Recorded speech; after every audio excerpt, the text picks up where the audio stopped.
कोई बता सकता है? आइडिया किसी को है हाइबरनेट के बारे में? हाइबरनेट क्या है, किस लिए यूज करते हैं? स्वप्निल। हाइबरनेट से फ्रेमवर्क है ना, हाँ, फ्रेमवर्क है, बट क्यों यूज करते हैं? ORM टूल्स यूज करके। और कोई? एक्चुअल यूज क्या है हाइबरनेट का? हाइबरनेट से पहले क्या था हाइबरनेट? एक्चुअली हाइबरनेट किसके लिए यूज करते हैं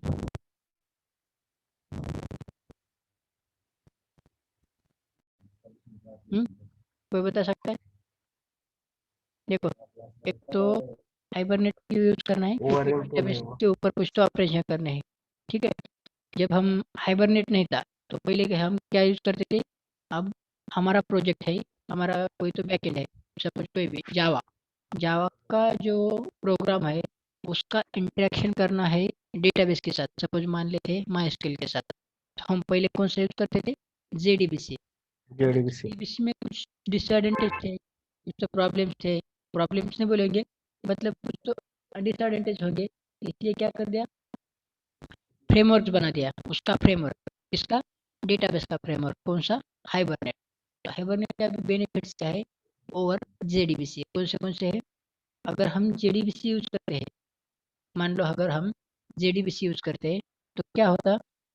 अगर हमारे प्रोजेक्ट में हम जेडीबीसी यूज करते हैं, जावा का इंटरेक्शन करना है डेटाबेस के साथ, और टेक्नोलॉजी कौन सी है? जेडीबीसी। तो क्या है, आगे चलकर अगर हमारे प्रोजेक्ट के अंदर का डेटाबेस चेंज हुआ, अभी माइस्क्यूएल है, आगे चल के ओरेकल हो गया, तो क्या करना पड़ेगा? पूरा जितना भी डेटाबेस के रिलेटेड कोड है वो क्या करना पड़ेगा? पूरा हटाना पड़ेगा। कब? हम जब जेडीबीसी यूज करते हैं। बट यही चीज़ अगर हमारा प्रोजेक्ट में अगर हम यूज करते हैं हाइबरनेट, जो कि फ्रेमवर्क है, तो क्या होगा? सिर्फ एक लाइन चेंज होगी तो ऑटोमेटिकली डेटाबेस चेंज होगा। अगर डेटाबेस चेंज होता है तो सिर्फ यहाँ पे क्या चेंज करना पड़ता है? डायलेक्ट। आगे चल के वो भी देखेंगे कि एक चीज, एक लाइन चेंज करने से पूरा डेटाबेस चेंज होता है, और जो भी हमने कोड लिखा है वो चेंज नहीं करना पड़ता। ठीक है, सिर्फ एक लाइन से क्या होता है? पूरा चेंज हो जाता है।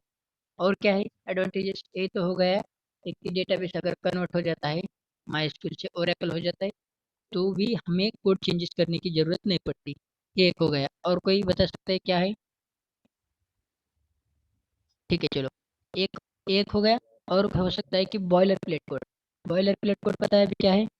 जैसे कि हम जेडीबीसी लिखने के लिए कनेक्शन करते हैं, वो सारी चीज़ें करनी पड़ती है, स्टेटमेंट लिखना पड़ता है, एग्जीक्यूट करना पड़ता है, ये सारी चीज़ें हैं। यही क्वेरी लिखनी पड़ती है, यही सारी चीज़ को हम क्या कहेंगे? Boiler plate. यही हाइबरनेट क्या करता है? उसे अवॉइड कर देता है। यहाँ पे हाइबरनेट में सिर्फ एक मेथड यूज करोगे, हाइबरनेट सेशन की मेथड, तो क्या हो जाएगा? डेटाबेस के अंदर डेटा सेव हो जाएगा। अब इसे फेच करना है, एक मेथड कॉल करोगे तो फेच हो जाएगा। अब वैसा पूरा बॉयलर प्लेट कोड लिखने की जरूरत नहीं है। मतलब यहाँ पे एक सेंटेंस मिल जाता है, कौन सा? हाइबरनेट रिड्यूस करता है, बॉयलर प्लेट कोड को रिड्यूस करता है। ओके। और क्या है? Fast performance. हाइबरनेट क्या करता है? Provide fast performance. क्योंकि हाइबरनेट के अंदर क्या है? कैशी मेमोरी। तो कैशी मेमोरी की वजह से क्या होगा? कैशी की वजह से हाइबरनेट फास्ट।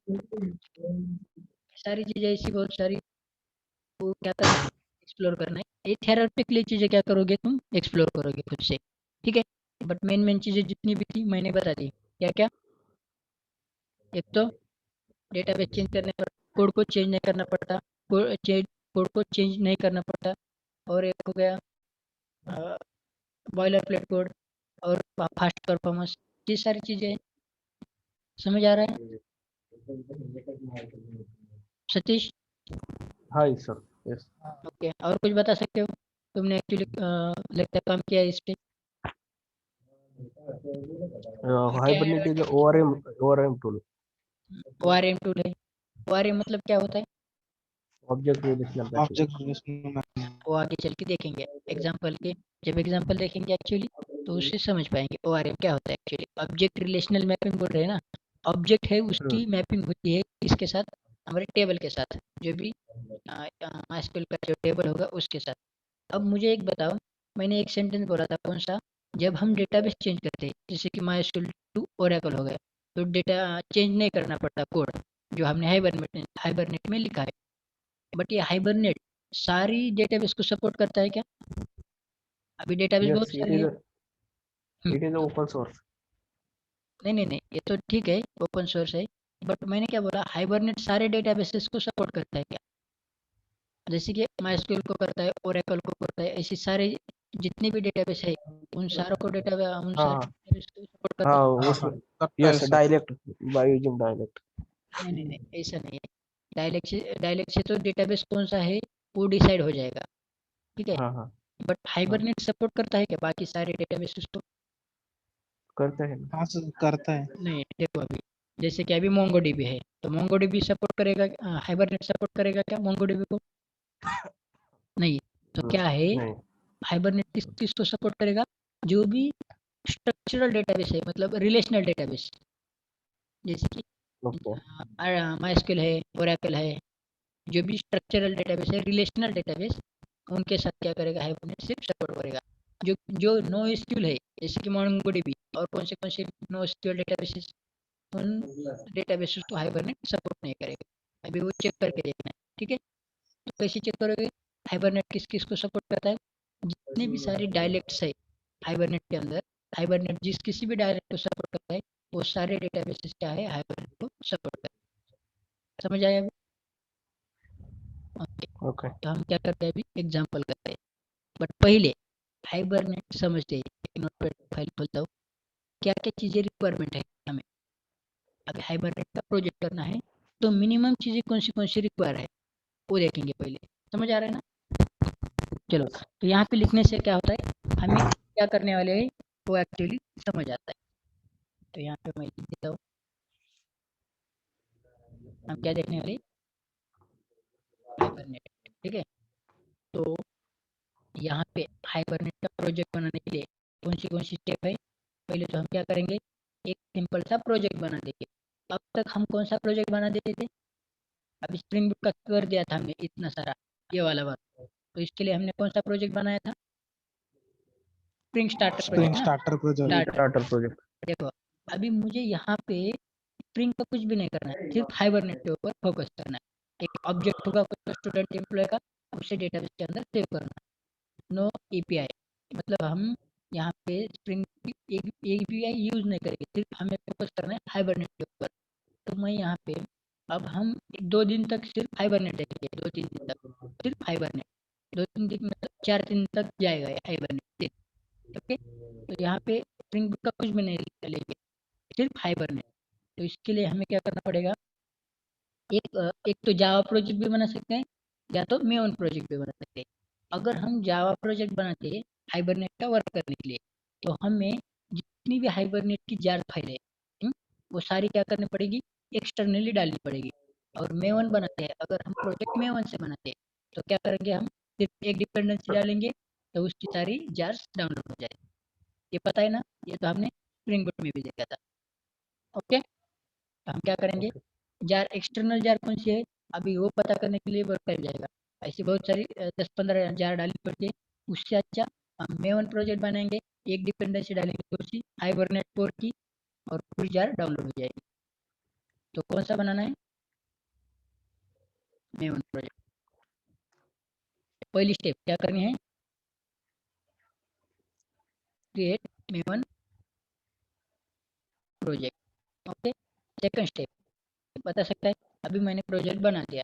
सेकंड स्टेप क्या होती है, कोई भी प्रोजेक्ट बनाते हो, अभी हाइबरनेट का हो या स्प्रिंग बूट का हो, कुछ भी हो, तो जैसे ही डिपेंडेंसी। प्रोजेक्ट बना देते हैं तो क्या करना पड़ता है, यहाँ पे डिपेंडेंसी डालनी पड़ती है। तो सेकंड क्या है, सेकंड स्टेप, ऐड डिपेंडेंसी। कौन सी डिपेंडेंसी है यहाँ पे, अभी बता देता हूँ। कौन सी डिपेंडेंसी बोला था अभी, कौन सी,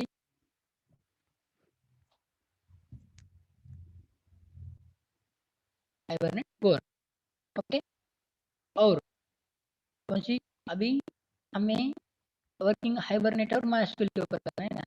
तो माइस्क्यूएल अभी एक डेटाबेस भी आ गया, जैसे कि एस टू के लिए हम एस टू की डिपेंडेंसी डालते थे, वैसे ही माइस्क्यूएल के लिए अब माइस्क्यूएल के साथ वर्क करें ना, तो कौन सी डिपेंडेंसी डालेंगे, माइस्क्यूएल माइस्क्यूएल उसे बोलते हैं कनेक्टर। ओके, एक हो गया। और कौन सी डिपेंडेंसी डालेंगे? देखो 2 हो गया। और एक डिपेंडेंसी डालेंगे जीटीए। जीटीए क्या है? जावा ट्रांजैक्शन एपीआई। ओके, ये 3 डिपेंडेंसी डालेंगे। उसके बाद थर्ड स्टेप कौन सी? अभी डिपेंडेंसी हो गई सारी, फॉर्म के अंदर डिपेंडेंसी भी डाल दी, डाउनलोड हो गई। उसके बाद स्ट्रक्चर बना देंगे, प्रोजेक्ट स्ट्रक्चर। मतलब क्या होता है प्रोजेक्ट स्ट्रक्चर? मतलब क्या? पैकेज। पैकेज बना देंगे पूरा। ऐसे करेंगे ना तो इजी जाता है थोड़ा। ओके, प्रोजेक्ट स्ट्रक्चर बना देंगे। उसके बाद क्या करना पड़ता है? स्ट्रक्चर हो गया। उसके बाद राकेश समझ आ रहा है ना? हाँ हाँ, ओके, स्ट्रक्चर बना दिया। फिर एक अभी किसके ऊपर काम करना है? हमें डेटाबेस के अंदर एम्प्लॉय को सेव करना है, मान लेते हैं। तो एम्प्लॉय का पोजो भी लगेगा। तो क्या करूँगा? पोजो।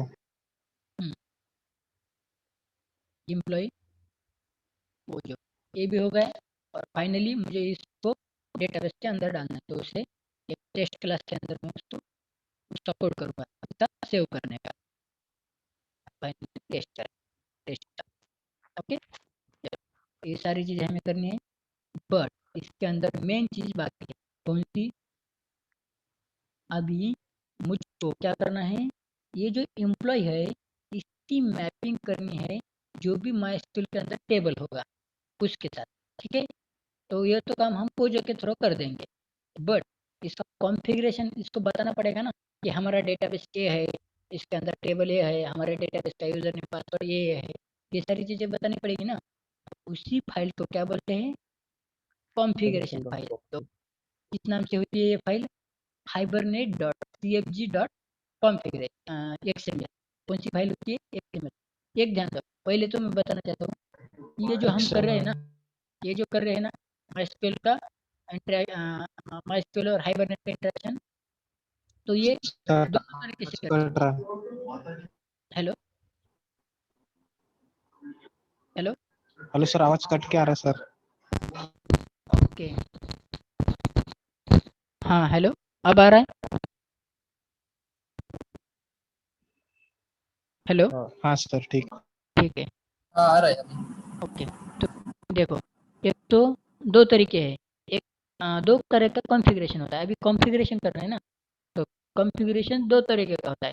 एक होता है एक्सएमएल कॉन्फ़िगरेशन और एक होता है, चलो इसको बना देते हैं थर्ड पॉइंट। एक होता है एक्सएमएल कॉन्फ़िगरेशन कॉन्फ़िगरेशन, इसमें भी एक होता है एक्सएमएल कॉन्फ़िगरेशन, एक्सएमएल से भी कर सकते हैं। और दूसरा होता है एनोटेशन। ओके, तो पहले हम ये वाला यूज़ करके देखेंगे एक्सएमएल का, और बाद में ये वाला करके देखेंगे। ठीक है, पहले तो एक दिन एक्सएमएल से करेंगे, दूसरे 2-3 दिन बाद एनोटेशन से करेंगे। ठीक है ना, मतलब दोनों भी पता चले जाएंगे। ओके चलो, हो गया पूरा। अभी हाइबरनेट डॉट मैंने क्या बोला था, इस फाइल का नाम क्या होता है? इस फाइल का नाम भी देता हूँ यहाँ पे, हाइबरनेट डॉट CFG मतलब कॉन्फ़िगरेशन डॉट XML।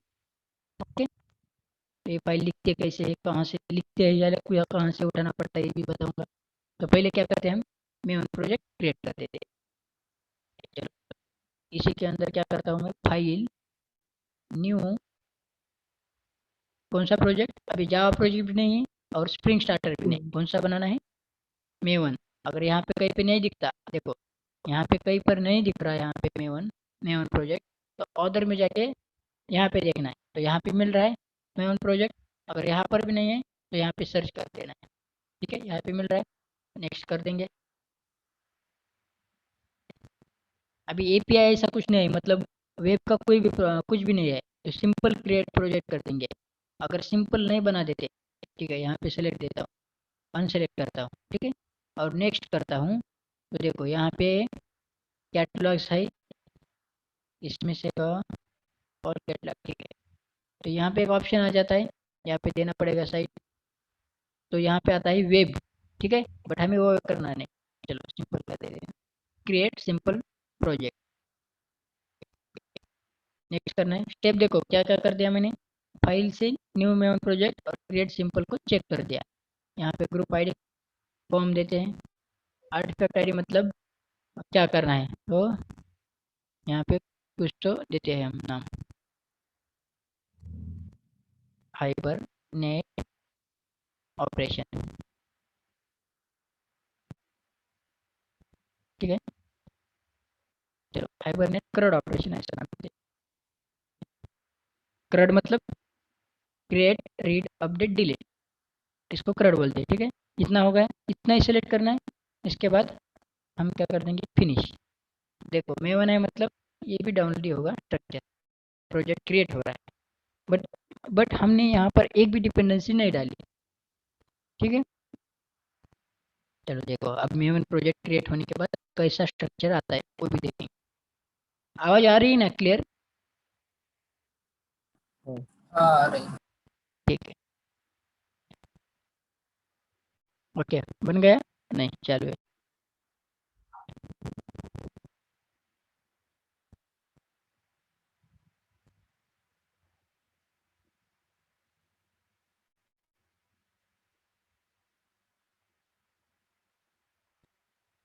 कौन सा दिया था हमने, हाइबरनेट क्रड ऑपरेशन। इसे एक्सपांड करना है, आ गया। जैसे हमने स्प्रिंग बूट में बनाया था same as it is structure ऐसा ही आ गया।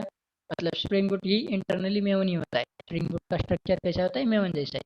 तो यहाँ पे जावा कोड लिखेंगे, यहाँ पे रिसोर्सेस होंगे, और चलो इतना ही काम का है। फॉर्म के अंदर क्या होता है, डिपेंडेंसीज, तो उसे खोल के देखते हैं है क्या कोई कुछ भी इसके अंदर, नहीं। यहाँ पे तो डिपेंडेंसीज फोल्डर भी नहीं आया। यहाँ पे डिफॉल्ट डिपेंडेंसी जैसे कि स्प्रिंग बूट में आ रही थी, कौन सी, एक टेस्ट की आ रही थी और एक स्टार्टर की आ रही थी, ऐसा यहाँ पर कुछ भी नहीं आया, ठीक है। तो हमें अभी खुद से मैन्युअली करना पड़ेगा।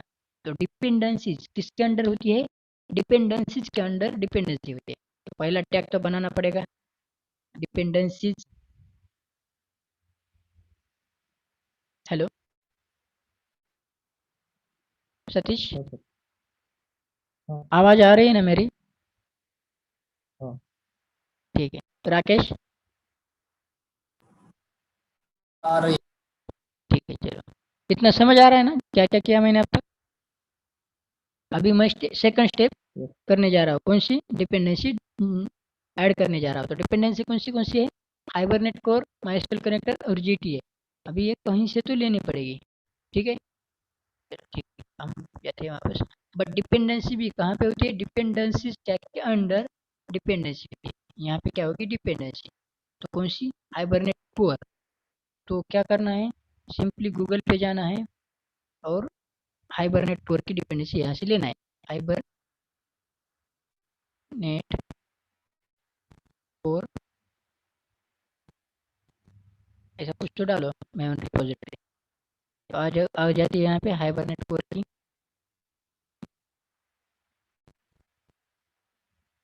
तो चलो ऐसी डिपेंडेंसी आ गई। तो यहाँ पे हम कौन सा स्टेबल वर्जन सेलेक्ट करना है, कौन सा भी 5 का करो, 5.1, 4 तक भी कर सकते हो।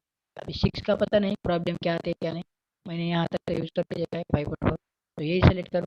चलो देखते हैं, ऐसे सेलेक्ट करेंगे यहाँ से। यहीं पर हम देखते हैं जीटीए। अभी माई एसक्यूएल करेक्टर देखेंगे, माई एसक्यूएल एंटर, तो यहाँ पे माई एसक्यूएल की आएगी, ओके आ गई ये वाली, ये हो गई माई एसक्यूएल की।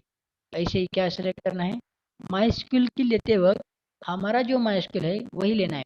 अगर हमने 5.5 का इंस्टॉल किया है तो 5 की सेलेक्ट करना है। अगर हमारे पास 8 तक का वर्जन है तो 8 की सेलेक्ट करना है, ओके। तो मेरा 5 का है 5.5, तो मैं 5.5.7 की यूज़ करूँगा, जिसके यूजेज ज़्यादा है। आपको 237 दिखा रहा है ना, तो यही वाला यूज़ करूँगा, ठीक है। ऐसे एक सेलेक्ट कर दिया। और कौन सी होती है, जी टी ए, यहाँ पे जे टी ए सर्च करूँगा, जे टी ए। एक भी कॉपी नहीं है क्योंकि मैं वो ले लूँगा कहाँ से, जावा ट्रांजेक्शन यहीं पे है, जे टी ए, ओके। तो ये वाली एक लेना है। चलो क्या करता हूँ, ये सारी डिपेंडेंसी मेरे पास हो गया है पर Kubernetes के अंदर, ओके कहीं पर तो होगी ना, यूजिंग XML, जहाँ पर फॉर्म दिखेगा वहाँ से लेना है। हाँ चलो यहाँ पर होगी। तो डिपेंडेंसी एक तो है हाइबरनेट कोर, ये मिल गया, हाइबरनेट कोर की है। सेकंड हमें चाहिए थी माई कनेक्टर भी है, और ये GTA जावा एक्स ट्रांजेक्शन देखा था अभी। ये सारी डिपेंडेंसी हमें चाहिए, तो यहाँ से सेलेक्ट करना है वहाँ पर फर्स्ट डिपेंडेंसी तक, यहाँ तक। ये तीनों डिपेंडेंसी हम हमारे प्रोजेक्ट में ऐड करके जा रहे हैं। सेव करते हैं, सेव करने पर ये चालू हो गया डाउनलोड को, बिल्डिंग कर रहे हैं। ठीक है, चलो ये होने के बाद हमें वन डिपेंडेंसी के अंदर जाके देखना है डाउनलोड हुई है नहीं। चलो हो गई सारी। हमने JBoss का कुछ डाला था क्या? नहीं। हाइबरनेट कोर डालने पर हाइबरनेट के रिलेटेड सारी डिपेंडेंसी जितनी भी थी वो सारी आ गई। हमने MySQL का डाला, ये MySQL की आ गई। GTA का डाला, GTA की आ गई। पर XML APIs, hibernate common notations, Jandex, ENTL, ये सारी चीज़ें हमने नहीं डाली थी, फिर भी आ गई। तो हम अगर कोर की डालते हैं एक डिपेंडेंसी, तो उसके अंदर जितनी भी जार आती है वो सारी डाउनलोड हो जाती है। ठीक है, यही बेनिफिट है मेवन का। ओके चलो, तो हमारे पास अभी क्या है, दो स्टेप्स कंप्लीट है हमारे। कौन सी? प्रोजेक्ट भी कर दिया, ये भी हो गया। अभी कॉन्फ़िगरेशन। तो कॉन्फ़िगरेशन क्या बताया था मैंने कि डेटाबेस का कुछ तो होगा उसके अंदर प्रॉपर्टी, डेटाबेस के रिलेटेड कुछ तो प्रॉपर्टी, जैसे कि यूजर नेम, पासवर्ड। ठीक है, और उस कॉन्फ़िगरेशन फाइल का नाम होता है हाइबरनेट cfg.xml। अब ये फाइल खुद से नहीं लिखनी पड़ती, क्योंकि ये XML फाइल है, इसके अंदर बहुत सारा होता है। तो देखो XML फाइल कैसी दिखती है, पहले तो हाइबरनेट cfg XML। तो जाके गूगल पे सर्च करना है, क्या करना है, hibernate cfg, hibernate cfg git, git पर भी होगी वो। यहाँ पे देखते हैं, यहाँ पर वो कहाँ पर भी मिलेगी ये फाइल। ठीक है, ये वाली फाइल तो ऐसी दिखेगी हमारे हाइबरनेट फाइल। ठीक है, जिसके अंदर DTD, यहाँ ये वाला कोड लिख पाएंगे क्या कभी भी हम? ये वाला ऐसा नहीं, ये कैसे ना कैसे तो उठाना पड़ता है ये वाला। ठीक है, बट इसके अंडर जो हाइबरनेट कॉन्फ़िगरेशन, ये वाली प्रॉपर्टी टैग है, इसको क्या करना पड़ता है, हमें खुद से लिखना पड़ता है। हाइबरनेट कॉन्फ़िगरेशन के अंडर क्या आ गया, सेशन फैक्ट्री। ठीक है, सेशन फैक्ट्री क्या आ गई, अंडर प्रॉपर्टी। तो अभी प्रॉपर्टी क्या क्या है यहाँ पे देख लो। चलो मैं इसको क्या करता हूँ, कॉपी कर देता हूँ। ठीक है, अभी समझ गए हो ना यहाँ पे फाइल कैसी है? हेलो, हाँ ये ठीक है, कहाँ से लेना है ये भी समझ गए। अगर हमारे ये पास नहीं है, ऑलरेडी बनाया हुआ कोई प्रोजेक्ट नहीं है, फर्स्ट टाइम प्रोजेक्ट कर रहे हैं हम हाइबरनेट का, तो ये वाली फाइल कहाँ से लेना है? या तो गूगल करो, या तो गिट से ले लो, कहीं पर भी मिलेगी। ठीक है, चलो तो मैंने डाउनलोड करके रखा है, सिंपली वही से कॉपी करूँगा। तो कहाँ पे है वो?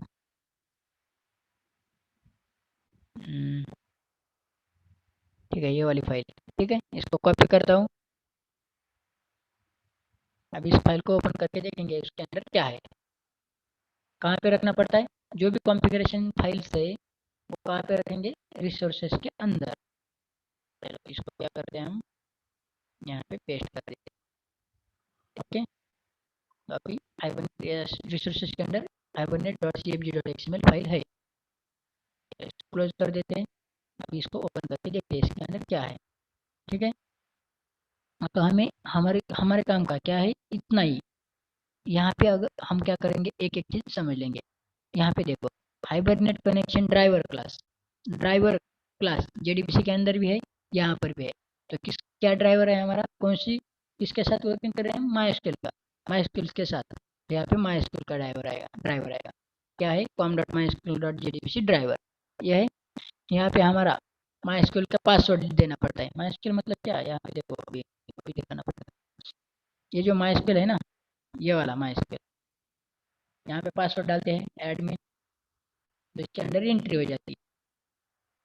ठीक है, तो ये वाला पासवर्ड हमें वहाँ पे देना पड़ेगा। चलो हमने दे दिया यहाँ पे। यहाँ पे क्या होता है, URL क्या है, JDBC:////लोकल होस्ट। अभी इन सारी चीज़ों को भी हम पढ़ेंगे, बाद में पढ़ेंगे, बट यहाँ पे इसको समझ पाते हो ना, ये URL है। अब JDBC तुमने देखा होगा कई बार, तो कनेक्शन करने के लिए ये सारी चीज़ें लगती है JDBC के अंदर भी और यहाँ पर भी। ठीक है, कौन सी मेन चीज़ें, मिनिमम रिक्वायरमेंट, अगर हमको MySQL के साथ कनेक्शन करना है, ठीक है, तो हमें मिनिमम रिक्वायरमेंट क्या है, पहले तो ड्राइवर लगेगा, उसके बाद यूज़र नेम, पासवर्ड, URL, ये तीनों चीज़ें रिक्वायर्ड है। ठीक है, ये चीज़ें इतनी हो गई। हाइबरनेट जब यूज करते हैं तो उसके अंदर आता है डायलेक्ट। ठीक है, और HBM2DDL नहीं लिखा तो भी चलेगा, शो स्कूल नहीं लिखा तो भी चलेगा, फॉर्मेट माई स्कूल नहीं लिखा तो भी चलेगा, बट ये लिखने से क्या होता है वो भी देखना है हमें।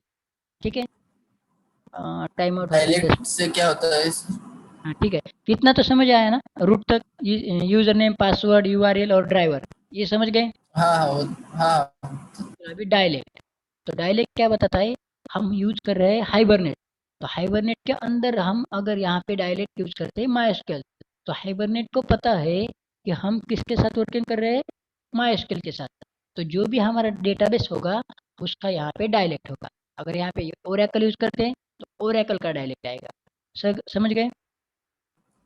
ओके तो ओके। अगर हम डेटाबेस अगर चेंज करते हैं इन फ्यूचर, हमारा प्रोजेक्ट सेम है बट हमने डेटाबेस चेंज कर दिया, तो यहाँ पे सिर्फ एक लाइन चेंज करने पर पूरा होता है काम। जितना भी हमारा JDBC के अंदर हम पूरा कोड चेंज कर रहे थे ना, अगर ओरेकल का आता है तो ओरेकल का पूरा कोड करना पड़ता था। ठीक है, तो ड्राइवर मैनेजर, हाँ वो एग्जीक्यूट क्वेरी, वो सारा JDBC का अलग था MySQL के लिए, और ओरेकल के लिए अलग था। बट यहाँ पे अगर हम हाइबरनेट यूज करते हैं, तो अगर डेटाबेस भी चेंज होता है तो यहाँ पे सिर्फ क्या करना पड़ेगा, डायलेक्ट चेंज करना पड़ेगा। तो हाइबरनेट ऑटोमेटिकली कौन सी मेथड कॉल करेगा, MySQL है तो MySQL की कॉल करेगा, और अगर ओरेकल है तो ओरेकल की कॉल करेगा। ठीक है, तो ऐसे बहुत सारे बनाए हुए हैं, जितने डेटाबेसेस है उन सारे के लिए हाइबरनेट वालों ने बना के रखा है। सिर्फ यहाँ पे क्या करना पड़ता है, डायलेक्ट चेंज करना पड़ता है। समझ गए, ये हो गया हमारा डायलेक्ट।